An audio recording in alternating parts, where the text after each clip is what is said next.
In tonight's Tax Insider, Congress continues to wrestle over the budget. Today, the House Appropriations Committee released an $82 billion veterans and military construction spending bill.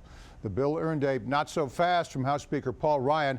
First, he wants Republicans to get on the same page and come up with a broader agreement over the budget. Joining me with the latest is David Williams, president of the nonpartisan Taxpayers Protection Alliance. Dave, let's start there. What is this construction bill all about? So, Morris, this is the Veterans Affairs Military Construction Bill, and this is one of the 12 appropriations bills that Congress has to pass. When I say they have to pass it, they usually don't pass it. They do a continuing resolution, but that's beside the point. But this is important for two reasons. One is the substance, and the second is the timing. First of all, the substance. The Republicans, they want to spend about $1.2 billion less than what the president wants, but here's the catch, is they want to spend $1.8 billion more than last year. And the biggest part of this bill is Veterans Affairs, because this is where a lot of the controversy has been the last year in the way that we're treating our veterans in the Veterans Administration. So I think that, you know, substance-wise, this is important, but timing-wise, Morris, it's even more important because the Republicans should have passed a budget by now. Right. And they usually pass a budget, then they do appropriations. Well, they've done this appropriations, or they started to do this one appropriations bill before a budget is passed. And that's what Speaker Ryan is cranky about. And I don't blame him, because here's a guy that wanted to get back to regular order, and that is just kind of, you know, gone now. No regular order.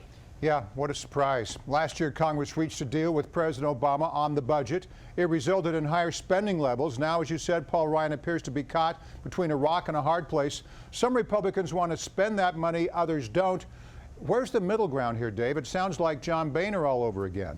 Well, funny you mentioned John Boehner, because this was John Boehner's budget from last year. Before he left, he said we're going to have $80 billion more in spending over the next 2 years, $30 billion this year. So this kind of set up the nonsense that we're seeing now. But keep in mind, Morris, that the additional spending actually passed a Republican Congress last year through the omnibus bill. So whether there's a middle ground or not, I think that it's going to pass. I think the budget's going to pass, and that these caps are going to stay in place, or the increase in the caps are going to stay in place. So the middle ground is probably veering to the left with additional spending.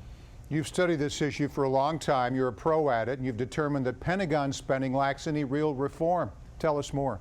This is probably the most frustrating part of the budget when it comes to Republicans, because the Republicans have this attitude about the Department of Education. They say more money at Department of Education doesn't make our kids any smarter. The same should be said for the Pentagon. Just spending more money at the Pentagon doesn't make us a safer country. They have not undergone an audit. They have the F-35 that cost $1 trillion, has numerous software problems, and then a new problem just kind of popped out of nowhere is this human terrain system. It's basically a program that embeds social scientists with combat troops to study them. They've spent $700 million since the year 2007, and the Pentagon, now get this, Morris, the Pentagon said, we got rid of the program 2 years ago.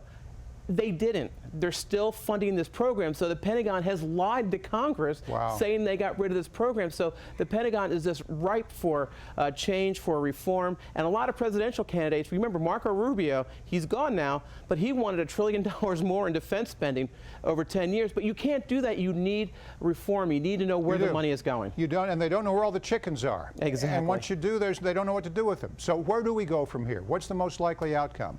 The most likely outcome is that the conservatives, they're going to cause a lot of grief. They're going to make a lot of noise. But I think at the end of the day, a budget is going to get passed. A Republican budget will get passed, and it's going to keep that increased spending. Now, what they need to do is to look further down the road. And I'm not going to say entitlements, because there's no way they're going to talk about entitlements during an election year. Right. But they have to find ways to cut spending and find ways to pare back some of these bureaucracies. Now, before you go, I'd like to talk about the Federal Aviation Administration. Yesterday, Congress passed an extension of FAA powers through mid-July to give lawmakers more time to work on an aviation policy measure. In short, some GOP leaders want to privatize the air traffic control system. Bring us up to date. There is a lot of energy around privatizing air traffic control, mainly because it's done before. It's been done before in Canada and Great Britain with great success. Is that I think they're spending 50% less on this, and they're still a safe system up in Canada. The problem is you have the same old politics. You have the chairman of the committee that's pushing this privatization, who's getting involved in a bit of a personal issue with one of the lobbyists. So, that's going to detract from the message of privatization. And Morris, this is why people don't like Washington, D.C. This is why there's such a large amount of distrust, is that you hear about members of Congress and their relationship with lobbyists. So a lot of the message gets lost in that nonsense, and we're hoping that there can be a way forward to make sure that if we do privatize the air traffic control system, it's done in a way that keeps us safe and Congress gets to keep their oversight. And well, it's easier said than done, but get the lobbyists out of the way. This whole thing was shelved after it was revealed in Politico that this Republican lawmaker was basically dating a lobbyist, perhaps, was very good friends with her. They were taking junkets to Florida. Anyway, it's outrageous. Critics say such a bill, though, would cede a congressional responsibility to a corporation. Do you share that concern? Well, there have to be checks and balances in any sort of privatization. And, the fact of the matter is the budget, when we just talked about the budget, it's chaos. So one of the benefits of privatizing this, it takes it away from Congress budgetarily, if that's even a word. The FAA would still retain oversight of this nonprofit that would be doing air traffic control. So it's not as if we're just throwing air traffic control out to the birds and saying, okay, there's no oversight. There's still going to be oversight, and I think that's the critical point.